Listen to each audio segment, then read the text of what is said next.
हिमाचल आज तक के चैनल पे आप सभी का स्वागत है। मैं हूं आपके साथ शहनाज भाटिया। पेश है आज के बुलेटिन की खास खबरें। श्रद्धा और उल्लास के साथ संपन्न हुआ 13वां महान गुरमत समागम। राजेंद्र ठाकुर ने भरी हाजिरी। DCM land of school God school में इन्वेस्टिचर सेरेमनी का आयोजन। मंडी में सिया हत्याकांड, मां के सामने सिर हिलाकर कबूला अपना गुनाह। बीड़ी के लिए झगड़कर घर से निकला था आरोपी। मशीन बताएगी डिपो से कितना राशन गया। डिपोओं में जल्द लगेगी नई हाईटेक पास मशीनें। पंचायत इलेक्शंस 2026 चुनाव से पहले इलेक्शंस रूल्स बदले। राज्य सरकार ने किए 2 संशोधन। व्हाट्सएप चैट और ऑनलाइन पेमेंट ने खोला राज। चिट्टा केस में कोर्ट का चपरासी गिरफ्तार। शराब और बियर की लाइसेंस फीस में बदलाव। 1 अप्रैल से प्रभावी हुए नए नियम। नालागढ़ में फायरिंग मामले में दूसरा आरोपी गिरफ्तार। सोलन में झाड़ फूंक द्वारा इलाज करने की आड़ में जबरदस्ती दुष्कर्म। धारा 376 के तहत दोषी को दी उम्र कैद। 1139 एसएमसी शिक्षकों के नियुक्ति के आदेश जारी। हिमाचल में पेट्रोल डीजल पर लगेगा अनाथ और विधवा उपकर। राज्यपाल ने दी संशोधन विधेयक की मंजूरी। सोने और चांदी के दाम व अन्य समाचार। अब समाचार विस्तार से। गुरुद्वारा साहिब बाबा दीप सिंह जी और बाबा सुच्चा सिंह गुरमत संगीत अकादमी द्वारा आयोजित 13वां महान गुरमत समागम पूर्ण धार्मिक मर्यादा के साथ संपन्न हुआ। 3 दिनों तक चले श्री अखंड पाठ साहिब के भोग डालने के उपरांत रागी जत्थों ने कीर्तन किया और सर्वत के भले की अरदास की गई।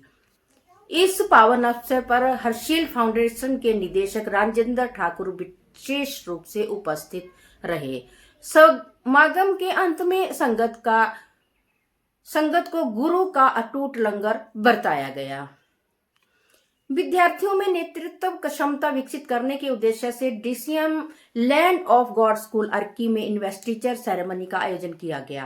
कार्यक्रम के दौरान विभिन्न हाउसों के हेड और अन्य पदाधिकारियों का चयन किया गया। स्कूल की प्रिंसिपल रीना पांटा ने चयनित विद्यार्थियों को निष्ठा, अनुशासन और जिम्मेदारी की शपथ दिलाई। इस अवसर पर विद्यार्थियों में नेतृत्व क्षमता, आत्मविश्वास और टीम भावना विकसित करने पर विशेष जोर दिया गया। प्रिंसिपल रीना पांटा ने चयनित विद्यार्थियों को उज्जवल भविष्य की शुभकामनाएं दी। सिया हत्याकांड के आरोपी विकास पटियाल ने पुलिस के सामने अपने अपराध को स्वीकार किया। पुलिस ने इस मामले में जांच तेज कर दी है और घटना के दिन आरोपी की मां से पैसे को लेकर हुए विवाद का पता लगाया है। आरोपी ने पुलिस को बताया कि उसने बीड़ी खरीदने के लिए पैसे मांगे थे और पैसे न मिलने पर वह गुस्से से घर से बाहर निकल गया था। शनिवार को पुलिस ने घटनास्थल की निशानदेही की और आरोपी ने घटनास्थल तथा वहां से जाने के रास्ते के बारे में बताया। पुलिस ने पूरे रूट की मैपिंग कार्रवाई और आरोपी ने बताया कि मां से कहासुनी के बाद वह गौशाला में गया और वहां से गोपालपुर पंचायत होते हुए घटनास्थल तक पहुंचा, जहां उसने छात्रा सिया पर दरार से हमला किया और हत्या कर दी। मशीन बताएगी डिपो से कितना राशन गया। डिपो में जल्द लगेगी नई हाईटेक पॉस मशीनें। नई पॉस मशीनें जल्द ही प्रदेश में 5413 राशन डिपो में लगाई जाएगी, जिससे 19.6 लाख राशन कार्ड धारकों को लाभ मिलेगा। वेइंग तकनीक से अटैच इन मशीनों के जरिए राशन वितरण में पारदर्शिता आएगी। हिमाचल प्रदेश सरकार ने पंचायती राज चुनाव के नियमों में महत्वपूर्ण बदलाव किए हैं। अब ऐसे व्यक्ति भी चुनाव लड़ सकेंगे जिनके वन भूमि कब्जे के मामले वन अधिकार समिति के पास लंबित हैं। साथ ही जिला परिषद और बीडीसी अध्यक्ष के चुनाव हेतु कोरम और समय सीमा 10 दिन से घटाकर 7 दिन में भी संशोधित किया गया है। कड़े नियमों के तहत अब सरकारी भूमि पर अवैध कब्जा होने पर बहू भी चुनाव नहीं लड़ पाएगी, क्योंकि उसे भी परिवार की परिभाषा में शामिल कर लिया गया है। इसके अतिरिक्त विधानसभा से पारित नए बिल के अनुसार चिट्टा तस्करी के आरोपियों पर भी चुनाव लड़ने पर प्रतिबंध रहेगा। शिमला जिले के अंतर्गत ठियोग पुलिस थाना की टीम ने मादक पदार्थ तस्करी के एक मामले में उल्लेखनीय सफलता प्राप्त की है। पुलिस ने गहन जांच के बाद एक चपरासी को गिरफ्तार किया है, जो कि न्यायिक मजिस्ट्रेट प्रथम श्रेणी ठियोग न्यायालय में तैनात है। यह कार्रवाई 12 अप्रैल को दर्ज मादक पदार्थ अधिनियम के तहत की गई है। जानकारी के अनुसार 12 अप्रैल को पुलिस ने नंगल देवी के पास एक कार को जांच के लिए रोका और 8.340 ग्राम चिट्टा बरामद किया। पुलिस ने आरोपी को गिरफ्तार कर लिया है और मामले की जांच शुरू कर दी है। जांच में पता चला है कि आरोपी चिट्टा हितेंद्र मेहता उर्फ रिंकू को देने जा रहा था। राज्य कर एवं आबकारी विभाग ने वित्तीय वर्ष 2026-27 के लिए नवीन आबकारी नीति जारी की है। इस नीति के तहत शराब, बियर और वाइन के उत्पादन, बिक्री और वितरण के नियमों में महत्वपूर्ण बदलाव किए गए हैं, जो 1 अप्रैल 2026 से प्रभावी हो गए हैं। नई नीति के अनुसार विदेशी शराब की बॉटलिंग पर लगने वाले शुल्क में पुनर्गठन किया गया है। राज्य में खपत के लिए लीज या फ्रेंचाइजी आधार पर बॉटलिंग करने पर प्रति 750 मिलीलीटर की इकाई पर 10.5 रुपए का शुल्क लगेगा, जबकि निर्यात के लिए यह दर 2.5 रुपए निर्धारित की गई है। नालागढ़ गोलीबारी मामले में दूसरा आरोपी गिरफ्तार। पुलिस ने की कार्रवाई। 17 मार्च 2026 को दर्ज मामले में एक व्यक्ति पर जानलेवा हमला कर गोली मारने की वारदात सामने आई थी।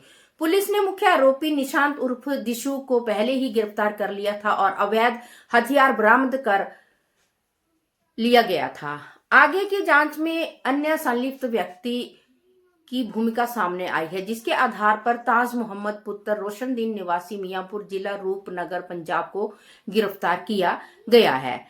एएसपी बद्दी अशोक वर्मा ने बताया कि आरोपी को न्यायालय में पेश कर 14 दिन के न्यायिक हिरासत में भेज दिया गया है। नालागढ़ की अतिरिक्त जिला एवं सत्र अदालत ने दुष्कर्म और धमकी देने के दोषी जगदीश उर्फ बाबा को उम्र कैद की सजा सुनाई है। दोषी पर इलाज और तंत्र मंत्र की आड़ में महिला से दुष्कर्म करने तथा परिवार को जान से मारने की धमकी देने का आरोप था, जिस पर 2022 में महिला थाना बद्दी में मामला दर्ज किया गया था। न्यायाधीश पंकज गुप्ता ने साक्ष्यों के आधार पर दोषी को धारा 376 के तहत उम्र कैद व 50,000 जुर्माना और धारा 506 के तहत 2 साल की कैद व 2,000 जुर्माने की सजा सुनाई है। स्कूल शिक्षा विभाग ने 1139 एसएमसी शिक्षकों के नियुक्ति आदेश जारी कर दिए हैं। इस दौरान JBT, TGT, arts, medical, non medical, सी&वी शिक्षकों को जॉब ट्रेनिंग आधार पर नियुक्त किया गया है। शिक्षकों को उनके पुराने स्टेशनों पर ही तैनाती दी गई है। इसके साथ ही संबंधित स्कूल मुखिया को शिक्षकों के आवश्यक दस्तावेज चेक कर इसकी रिपोर्ट स्कूल शिक्षा निदेशालय भेजने को कहा है। इस दौरान स्कूलों में शिक्षकों के एकेडमिक क्वालिफिकेशंस के सभी प्रमाण पत्र व अन्य आवश्यक दस्तावेज की जांच की जाएगी। हिमाचल प्रदेश सरकार ने राज्य में समाज के एक वंचित वर्गों के लिए एक बड़ा कदम उठाया है। राज्यपाल की मंजूरी के बाद हिमाचल प्रदेश मूल्य प्रतिवर्धित कर अधिनियम 2026 लागू हो गया है, जिससे पेट्रोल और डीजल पर अनाथ और विधवा उपकर लगाया जा सकेगा। सरकार पेट्रोल और हाई स्पीड डीजल की पहली बिक्री पर उपकर वसूलेगी। इस उपकर की अधिकतम सीमा 5 रुपए प्रति लीटर निर्धारित की गई है। इस उपकर से प्राप्त होने वाली राशि अनाथ व विधवा कल्याण निधि में जमा की जाएगी। इस निधि का उपयोग अनाथ बच्चों और विधवाओं के कल्याण के लिए किया जाएगा। तो चलिए चलते हैं सोने और चांदी के दामों की ओर।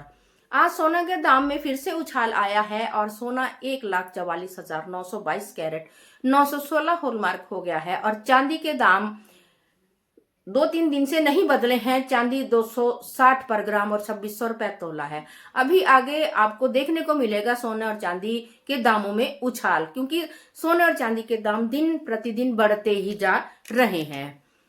इसी के साथ आज के समाचार समाप्त हुए। मैं शहनाज भाटिया के साथ पवन कुमार सिंह के साथ मनोज शर्मा की रिपोर्ट। जय हिंद, जय हिमाचल।